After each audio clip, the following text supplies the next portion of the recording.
Good day and welcome everyone.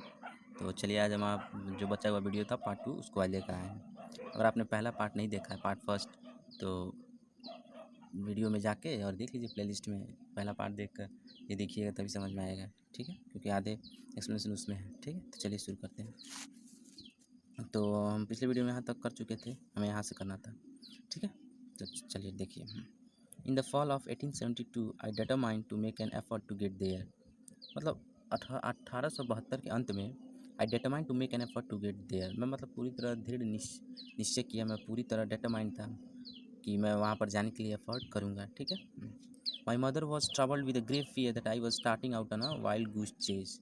देखिए, wild goose chase एक मुहावरा है जिसका अर्थ होता है किसी असंभव काम को करने के लिए मूर्खता करना। ठीक है, तो ये बोलते हैं कि my mother was troubled with a grave fear that I was starting out on a wild goose chase. इन्होंने बोला कि मेरी माँ परेशान थी क्योंकि उन्हें डर था, क्योंकि मैं ये जो काम करने जा रहा हूँ ये असंभव है। ठीक है, तो इस डर से वो पीड़ित थी, उनको परेशानी थी। At any rate I got only half hearted consent from her that I might start. ठीक है, हाफ हार्टेड मीन्स आधे दिल से, आधे हृदय से। कॉन्सेंट मीन्स स्वीकृति, मतलब आज्ञा देना।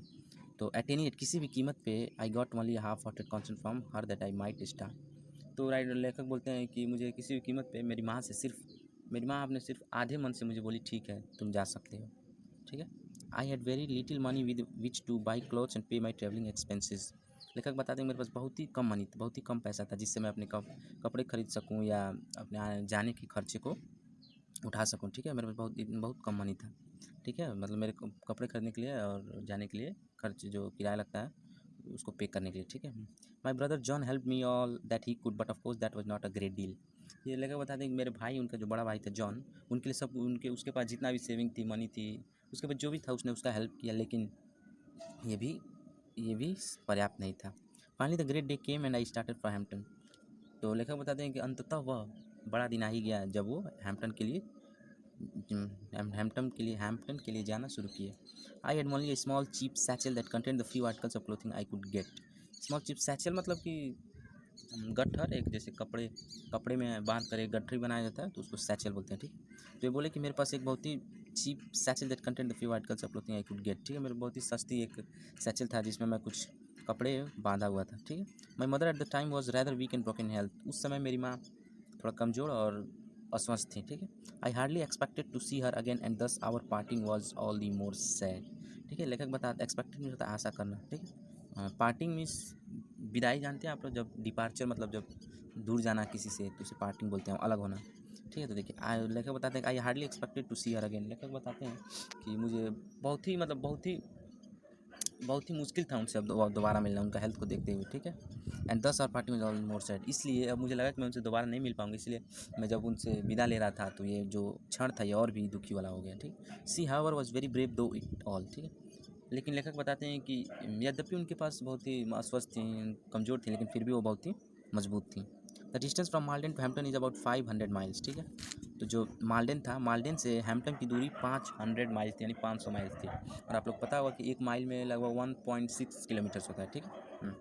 तो देखिए, by walking begging rides both in wagons and in the cars in some way after a number of days I reach the city of Richmond. ठीक है, तो लेखक बताते हैं कि वो कहीं कहीं चले, मतलब चल कर भी, और रास्ते में जैसे लिफ्ट लेते हैं तो कई लोगों से सवारी करने के लिए भीख मांगे, लिफ्ट लिए। ठीक है, वैगन्स मतलब चार पहिया, कार्स में। ठीक है, कार्स में गए and some way after number, किसी भी तरह करके वो कुछ दिन बाद सिटी ऑफ रिचमंड पहुँच गए, जो कहाँ है, वर्जीनिया में है, जो हैम्पटन से 82 मील दूर पर है। ठीक, when I reach there tired hungry dirty it was late in the night.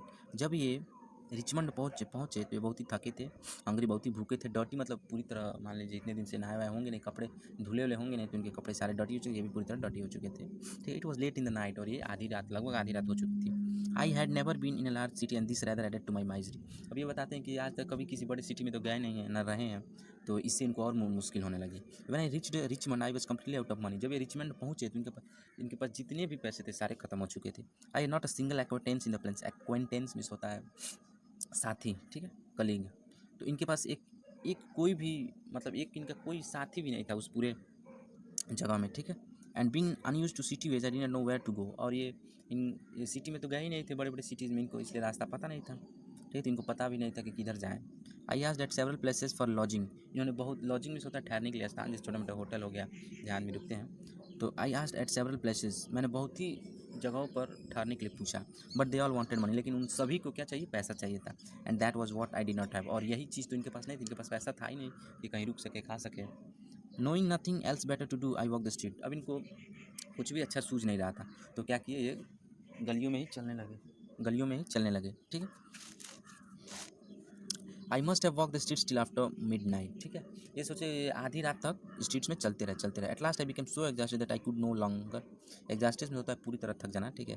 तो ये बताते हैं कि एट लास्ट मतलब अंत में आई बिकम सो एग्जॉस्ट, मैं इतना थक गया कि I could walk no longer, अंत में चलते चलते इतना थक गया कि अब एक कदम भी नहीं चल सकते थे। आई वॉज टायर्ड, ये थक गए थे। आई वॉज हंग्री, भूखे थे। I was everything but discouraged, ये हर मतलब ये पूरी तरह थक चुके थे और इनका पूरा एनर्जी खत्म हो गया था, लेकिन सिर्फ इनके पास एक चीज़ थी, वो था करेज, ये अभी भी हिम्मत नहीं आ रहे थे, ठीक है। Just about the time when I reached extreme physical exhaustion I came upon a portion of a street where the broad sidewalk was considerably elevated, ठीक है। तो देखिए ये बताते हैं कि just about the time when I reached extreme physical exhaustion, extreme means होता है अत्यधिक, फिजिकल मीन्स शारीरिक, एग्जॉस्शन मीन्स थकान, ठीक है। तो बताते हैं कि उस समय जब मैं अपने एकदम शरीर के एकदम मैक्सिमम जो मतलब अत्यधिक थकावट होती है वहाँ तक जब पहुँच गया, I came upon a portion of a street, ये गली के उस मतलब जगह पे आए, ठीक है। Where the broad sidewalk was considerably elevated, जहाँ पर लोगों को चलने के लिए एक साइड रोड के बगल में साइड वॉक बनाया जाता है, ठीक है, फुटपाथ जैसे, ठीक है, जिसके नीचे क्या होता है, गैप होता है और वो थोड़ा उठा हुआ होता है, ठीक है। एलिवेटेड मीन्स थोड़ा ऊंचाई पे, ठीक है।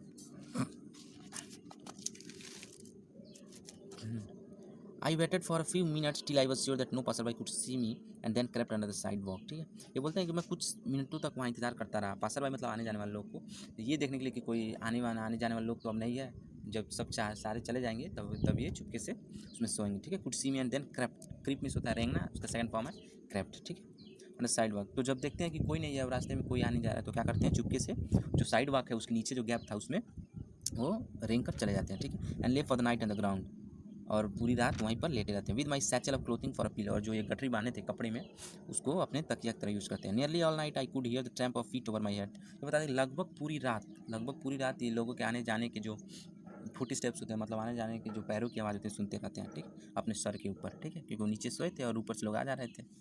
देखिए the next morning I found my self somewhat refreshed, ये बताते हैं कि अगले सुबह क्या हुआ, ये अपने आप को थोड़ा रिफ्रेशमेंट ताज़ा महसूस किए, but I was extremely hungry, लेकिन ये अत्यधिक भूखे थे। As soon as it became light enough for me to see my surroundings, ठीक है, मतलब जैसे ही थोड़ा सा उजाला हुआ, मतलब कि थोड़ी सुबह हुई, जब ये अपने आसपास की चीज़ों को देखने लगे, I notice that I was near a large ship, ने नोटिस किया कि ये जहाँ है उसके कुछ दूरी पर एक बहुत बड़ा शिप है, पानी का शिप, ठीक है।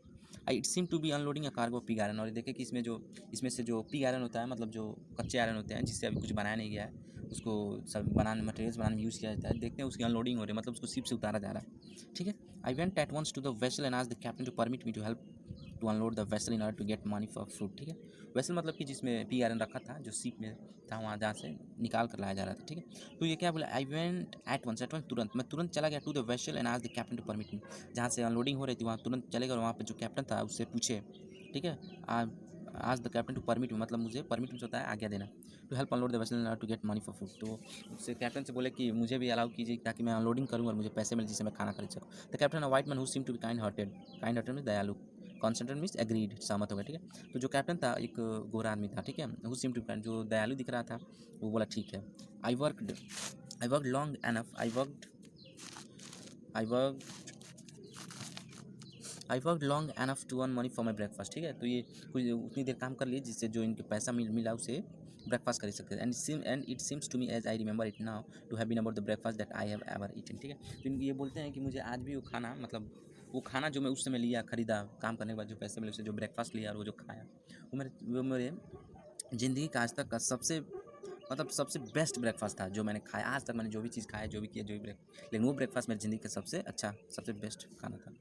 My work please the captain so well that he told me I could continue working for small amount per day, ठीक है। इनका जो काम से जो कैप्टन था वो इतना खुश हो गया कि बोला ठीक है, आप कुछ दिनों तक एक छोटे से अमाउंट पर हमारे यहाँ काम कर सकते हैं। This was I was very glad to do, glad means बहुत ही खुश, ठीक है। तो लेखक बोले this I was very glad to do, ये करने में लेखक को बहुत मज़ा आ रहा था। I continued working on this vessel for number of days, ये इस शिप पर कई दिनों तक काम करते रहे। After buying food with my small wages, wages होता है तनख्वाह, सैलरी, ठीक है। तो बोले after buying food with my small wages, ये जो इनकी छोटी सैलरी मिलती थी उससे जो खाना खरीदते थे, there was not much left to pay my way to Hampton. तो इनको जो छोटी सैलरी मिलती थी खाना खरीद लेते थे, इसलिए इनके पास ज़्यादा पैसा बचता नहीं था जिससे हैम्पटन जा सके, ठीक है। In order to economise, economise means मतलब बैलेंस करने के लिए, पैसे का बैलेंस करने के लिए, in every way possible I continue to sleep on the sidewalk. तो ये क्या सोचे कि इनकी सैलरी तो कुछ कम थी, तो ये सोचे कि अगर ऐसे रहेगा तो उनके पास पैसा बचेगा नहीं, तो हैम्पटन जाएंगे कैसे। इसलिए क्या किया कि पैसे बचाने के लिए वो कहीं होटल वोटल रुकने के बजाय वो वहीं साइड वॉक के नीचे, ठीक है, सोए, ठीक है, जिससे कुछ पैसा बचे, ठीक है। When I had saved enough money with which to reach Hampton, I thank the captain of the vessel for his kindness and started again. तो ये बता रहे हैं कि जब ये मतलब उतना पैसा इकट्ठा कर लिए जिससे हैम्पटन पहुंच सके, तो इन्होंने जो कैप्टन था उस शिप के, उसको धन्यवाद दिया उसके दयालुपन दिखाने के लिए, और फिर चलना शुरू कर दिया हैम्पटन के लिए। विदाउट एनी अनयूजुअल ऑकरेंस, बिना किसी मतलब विचित्र घटना के, आई रीच्ड हैम्पटन, ये हैम्पटन आराम से पहुंच गए with a surplus of exactly 50 cents which to begin my education, ठीक है। सरप्लस होता है अधिक, ठीक है, मतलब इनके पास सेविंग जो था कितना था, 50 सेंट्स था, ठीक है। सेंट एक करेंसी है यूएसए में, ठीक है। वो the surplus of exactly 50 cents, इनके पास 50 cents with which to begin my education, जिससे अपने पढ़ाई को शुरू कर सकते थे। The first sight of the large 3 storey brick school building seem to have rewarded me for all that I had undergone in order to reach the place, ठीक है। द फर्स्ट साइट मतलब दृश्य ऑफ द लार्ज 3 स्टोरी मतलब 3 मंजिला, brick मतलब ईंटे से बना हुआ स्कूल बिल्डिंग, ठीक है। सीम्ड में प्रतीत हुआ, to have rewarded me for all that I had undergone मतलब जो भी मैंने सहा है, ठीक है। तो ये बोलते हैं जब मैं पहली नज़र में देखा उस 3 मंजिली इमारत को, वो जो ईंट से बना हुआ था, जो स्कूल का बिल्डिंग था, मुझे लगा कि मैंने आज जितना भी इस रास्ते में सहा है, जो भी कठिनाइयाँ मैंने सहा है, उसके लिए उसका मुझे क्या है, ये एक इनाम मिला है, ठीक है।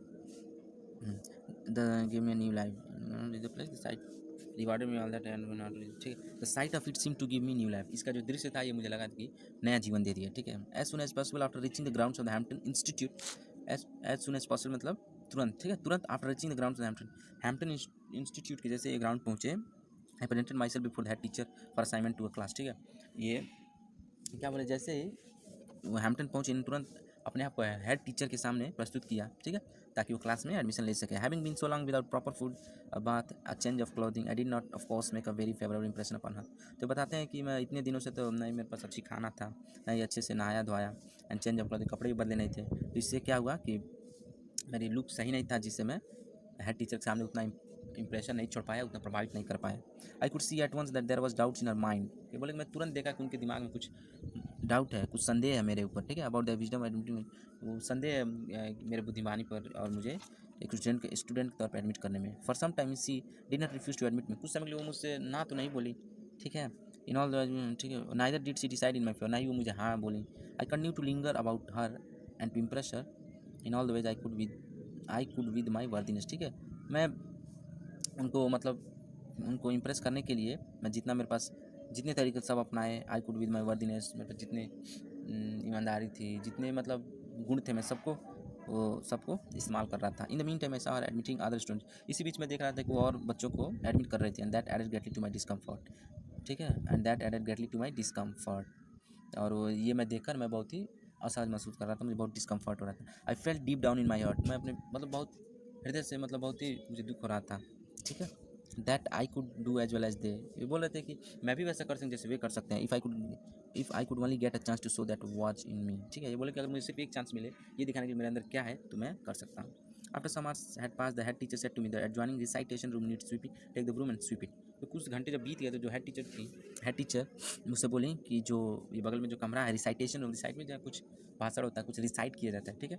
रूम नीड स्वीपिंग, इसमें झाड़ू लगाने की जरूरत है, ये ब्रूम इस होता है झाड़ू, ये झाड़ू लो और इसे साफ करना शुरू करो। It occurred to me at once that here was my chance, never did I receive an order with more delight. ये बोले कि ये लग रहा है ये मेरा चांस है, अगर मैं सही करता हूँ तो मेरा एडमिशन हो जाएगा, ठीक है। तो never did I receive an order with more delight, और ये आज तक कभी भी किसी की आज्ञा कोई नहीं है खुशी से नहीं लेते जितना ये आज्ञा लिए, ठीक है। I showed the recitation room 3 times, ये क्या कि रिसाइटेशन रूम को 3 बार साफ किया। Then I got a dusting cloth, तब एक साफ करने वाले कपड़े को लाए, and I dusted it 4 times, और इसे 4 बार साफ किए, ठीक है। All the wood work around the walls, every bench table and desk I went over 4 times in the dusting. जितने भी कमरे में जितने भी चीज़ें थे, जितने भी लकड़ी के सामान थे, दीवार थे, हर बेंच, हर टेबल, हर डेस्क, सबको 4 बार साफ किया, ठीक है, 4 बार साफ किया। एंड ठीक है, besides every tale however 4 times.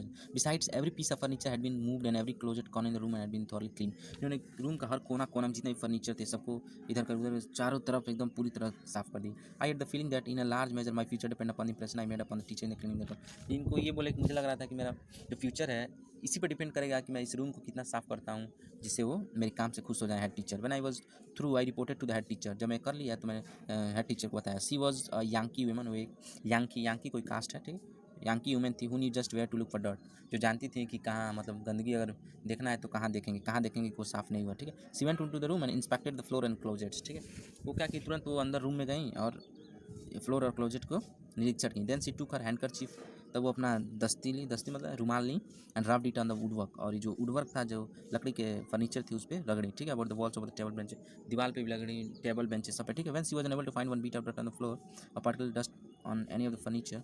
जब उन्हें धूल का एक कण भी नहीं मिला, ना फ्लोर पे मिला, ठीक है, कहीं नहीं मिला, ना फर्नीचर पे, she quietly remark I guess you will do to enter this institution. तो शांति से एकदम शांतिपूर्वक बोली कि मुझे लगता है तुमको इस इंस्टीट्यूशन में दाखिला मिलना चाहिए, ठीक. तो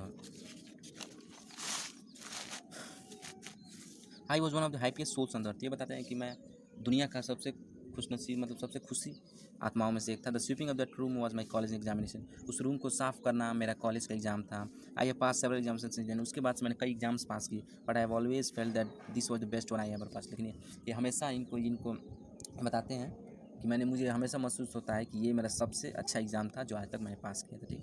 चलिए यहाँ पर ये आपका चैप्टर ख़त्म होता है. और हार्डवर्ड्स तो मैं कुछ बताएं, अगर आप नोट किए हो तो ठीक है, नहीं तो ये पीछे दिया है, ठीक है. तो आप इसे अगर समझ में आया, ठीक है, लाइक कीजिए और आप इसे एक बार रीडिंग करके अच्छे से समझ लीजिएगा, फिर क्वेश्चन कीजिए, ठीक. Thank you. पढ़ते रहिए.